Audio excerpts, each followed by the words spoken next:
não consegue enxergar o caminho, não consegue se organizar. Primeira chave, para e pensa. O desequilíbrio financeiro, a falta de caixa, as surpresas financeiras, a perda de tempo com problemas financeiros que muito empreendedor tem, é resultado de não ter dedicado tempo na hora certa. O parar e pensar que deixa eu tirar um feriado, deixa eu tirar os últimos 2 dias desse mês, mas é tirar o tempo mesmo em que eu vou tentar me isolar, como tivesse num aquário ali. Minha preocupação é desenhar o plano do mês que vem, do trimestre seguinte e do ano seguinte. Entender o que está errado e tentar melhorar. O parar e pensar tem a ver, para a pessoa física, por exemplo, preencher um orçamento. Preencher orçamento, tem vários aplicativos, Super Rico é um deles, tem Minhas Economias, tem vários outros aplicativos, poderia citar todos os concorrentes aqui. Um aplicativo de organização financeira que você lance suas contas é muito poderoso, porque você já fez exame de sangue, já viu o resultado de colesterol, triglicérides, a gente comemora algumas coisas, se assusta com outras. Constatar o desequilíbrio é poderoso. Quando você olha lá, colesterol elevado, você não precisa ser médico, enfermeira, farmacêutica para falar, pô, eu tenho algum problema aqui com alimentos gordurosos, deixa eu procurar um nutricionista, mas até que essa consulta com o nutricionista aconteça, você já tende a segurar o seu comportamento com coisas gordurosas, porque o seu colesterol está alto.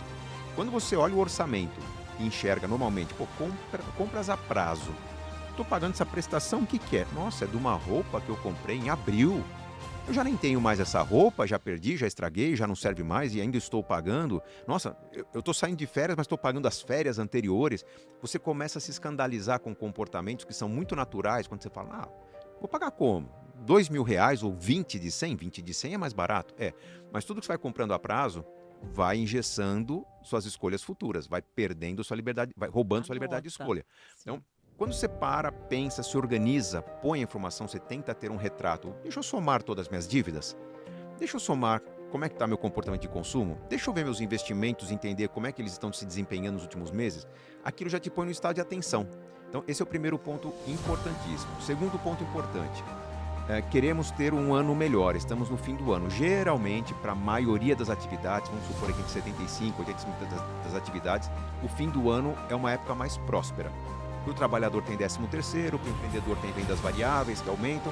Então, para a maioria das pessoas, sendo um período de maior generosidade, um erro que não pode ser cometido novamente é o do sentimento da generosidade que se traduz num consumo muito mais generoso. Essa é boa. Já que agora o dinheiro entrou, eu vou tirar o atraso do ano. Não é que a gente não deva se recompensar, Andresa, é que como a gente se recompensa agora, na melhor das intenções, vai acontecer que o orçamento começa muito justinho para o ano que vem. E tem vários fatores do orçamento que são, eu não vou chamar de imprevisíveis, porque eles são, de certa forma, previsíveis quando você tem planejamento. Sem planejamento, você pega de surpresa. Por exemplo, se eu perguntar para você quanto custa a sua moradia, você sabe. Não importa se própria, alugada, condomínio, você sabe quanto você gasta, que é um número grande. Educação dos filhos, a gente sabe quanto custa a escola, a gente sabe a prestação do carro, quanto pagou pelo seguro. Agora, se eu perguntar para você quanto você gastou no último carnaval, você vai ter que... Peraí, carnaval... Quanto você gastou em ovos de Páscoa, né? E aí você vai perceber que...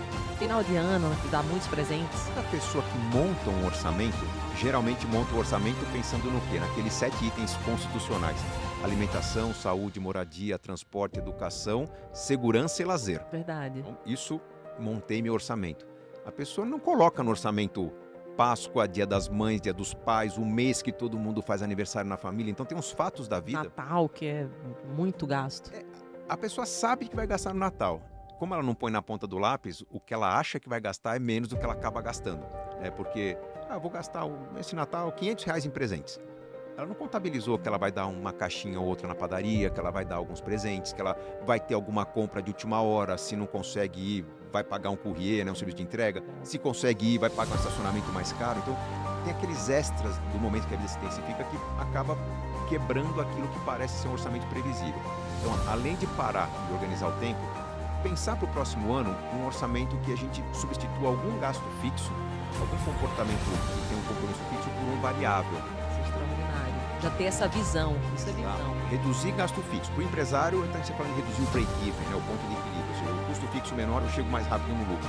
Para a família, se eu puder, por exemplo, trocar um carro de R$150 mil por um de 120, uma casa de 1 milhão por uma casa de 800 mil, eu continuo pagando aluguel, continuo tendo transporte, mas normalmente eu agora tenho uma verba disponível para o variável.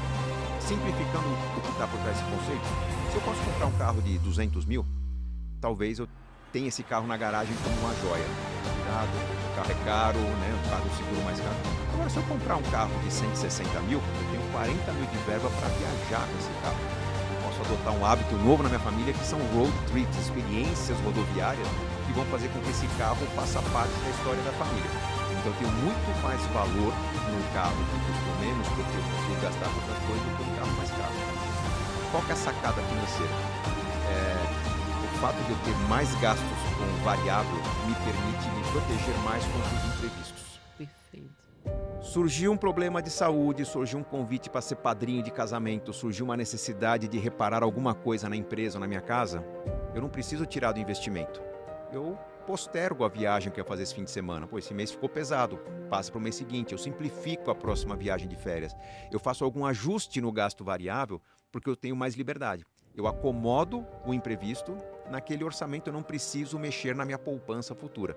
Então isso é muito poderoso, porque se eu falo que eu vou poupar R$100 por mês ou R$10 mil por mês, não importa, para a minha aposentadoria, eu consigo manter esse plano. Se quer mais uma chave, se eu tenho um plano, se eu decidir ajustar o que eu vou fazer, eu tenho que pôr na minha agenda, talvez a cada mês, revisar ou confirmar se aquilo que eu me propus a fazer durante o ano está acontecendo. É o compromisso. Exatamente. É uma combinação de disciplina com um aprendizado, porque se você olha já as finanças dos seus negócios, você sabe que o orçado versus realizado, orçado é aquilo que eu pensei que ia acontecer, o realizado é o que efetivamente aconteceu. Quanto mais cuidado você tem nessa análise, mais aprendizado você tem. Porque tem hora que você vai perguntar, mas de onde eu tirei a ideia que eu conseguiria dar conta desse volume de vendas com aquele estoque que eu tinha? Na próxima projeção que você fizer no período seguinte, você vai ter mais consciência. Tem uma maturidade que você não tinha. Então, isso é mais poderoso que qualquer MBA que você for fazer. O aprendizado com seus erros, o aprendizado com a sua prática. Então, eu falei de parar e pensar, falei de substituir o gasto fixo pelo variável. O orçado versus realizado é uma outra chave muito importante e é o que eu considero talvez o elemento mais importante nessa virada de ano.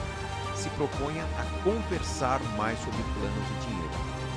Com a família, com as pessoas que estão decisão na sua empresa. E a gente não tem esse hábito. Então, trazer esse hábito. Nós temos o vício do paternalismo. De homem ou mulher, não importa, mas quem lidera a família tem o vício de não querer compartilhar as dores e dificuldades. Se eu precisei entrar no vermelho, não preciso trazer esse problema para dentro de casa, eu vou resolver. O problema é que quando você guarda para você o problema, você começa a guerrear com as pessoas que você mais ama. Porque você tem um problema, elas, com certeza. Você acredita que vai resolver, você está no estado de alerta, mas as outras pessoas não estão no estado de alerta. Elas estão agindo normalmente como se não tivesse nenhum tipo de dificuldade. E aí começa a se construir o quê? Uma relação de ansiedade. Eu acho que isso é uma das chaves mais... De hoje, em que a educação financeira está chegando, ela já é obrigatória, mas há uma certa tolerância pela transição. Mas as crianças hoje têm uma provocação sobre educação financeira nas escolas.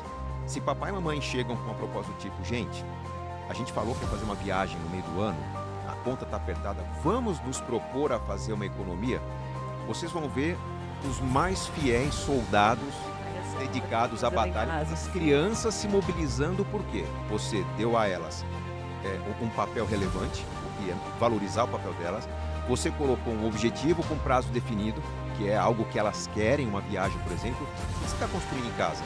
Não é um sacrifício, é uma gincana. Vai ser talvez o período mais divertido da família, porque vai haver algo a ser comemorado no fim de um processo de dedicação. Nós vamos poder aplaudir o esforço de cada um e aplaudir um projeto de família. Isso vai se tornar hábito. Então, são sutilezas que fazem com que a relação do dinheiro fique muito mais saudável, muito mais inteligente e muito menos problemática. Aquela família que não conversa sobre dinheiro, aquela relação de ansiedade em que um está vendo de um jeito, os outros estão vendo do outro, na verdade vai construir uma ansiedade, principalmente na pessoa que controla o dinheiro. A ansiedade persistente vira frustração, a frustração persistente vira depressão. Porque essa pessoa vai adoecer e não vai ter mais escolhas racionais no futuro. Então, conversar sobre dinheiro é importantíssimo para ter uma maneira de lidar com dificuldades, problemas, objetivos bem mais leve, bem mais coletiva, bem mais construtiva em que cada um possa comemorar o resultado como sendo da família e não do indivíduo.